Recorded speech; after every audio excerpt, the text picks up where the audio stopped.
لو عاوزه خلايا الجلد بتاعتك على طول تتفتح، عندك اثار حبوب ونفسك تعالجيها، عندك تصبغات ونفسك تروح، لو كمان عندك كلف او نمش وعاوزاه يخف، لو دايما عاوزه تكون بشرتك منوره وبشره زجاجيه، هقول لك النهارده على منتجين دول اللي فرقوا بنسبه 300% في بشرتي. وبجد المنتجات دي كويسه ومصريه واسعارها حلوه جدا، وفعلا بشرتك هتتغير بعد الفيديو ده. بس اهم حاجه تلتزمي بالتعليمات وتجيبي المنتجات اللي انا بقولك عليها، وصدقيني هتدعيلي. لو انتوا اول مره تشوفوني، انا الاء جمال سكين كير اند هير ثيرابيست، ويلا بينا نبدا مع بعض الفيديو. ازيكم يا بنات، عاملين ايه؟ في بنات كتير قوي بتفضل تقول لي دايما بشرتي بيكون فيها اثار حبوب، لو طلع لي حبايه واختفت الحبايه دي بتسيب مكان، عندي تصبغات، ما عنديش امكانيه ماديه ان انا كل شويه اعمل جلسات الديرما.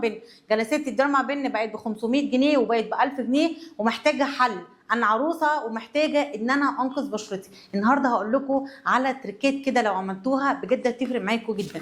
اول حاجه هنجيب سيرم اريتينول. سيرم اريتينول بتاع اي شركه مصريه انت عاوزاها. انا عن نفسي جبت بتاع جلامي لاب.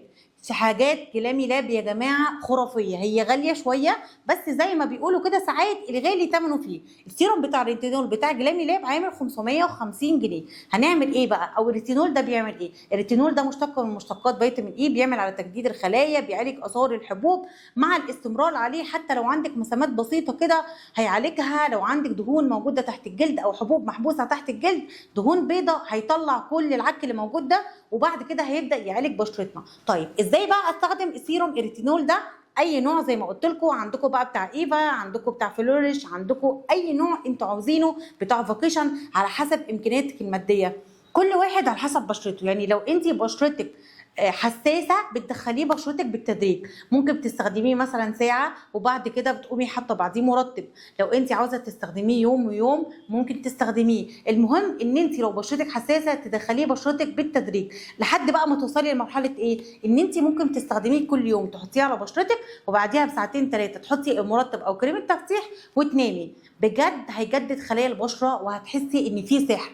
وعاوزه اقول لكم كمان على حاجه عشان لو حصلت معاكم ما تتخضوش، سيرم اريتينول لو انت عندك دهون تحت الجلد بيبدا اول اسبوع ان هو يطلعها بحيث ان هو ينظف ويعالجها. يعني ما تفتكريش ان هو لما يطلع حبوب ان هو وحش مش مناسب معاكي. والنقطه الثانيه ان هو ساعات بيعمل تقشير في طبقات الجلد، وده علشان لو عندك اثار حبوب يشيلها، لو عندك تصبغات يشيلها، لو داخله على بدايه كلف يبدا يعالجه. طيب في حاله بقى ان انت لو حصل لك الحاجات دي، التقشير السطحي او كده، هتستخدمي ايه بعديه؟ يا اما تستخدمي المرطب بتاع فاكيشن، ولو عاوزه نتيجه اعلى في التصبغات وفي اثار الحبوب، وده اللي انا بعمله. زي ما انتم شايفين بشرتي بقت عامله ازاي، واكيد في الفيديوهات بتاعتي بيبان بشرتي السنه اللي فاتت من السنه دي من الشهر اللي قبله بقت مختلفه ازاي.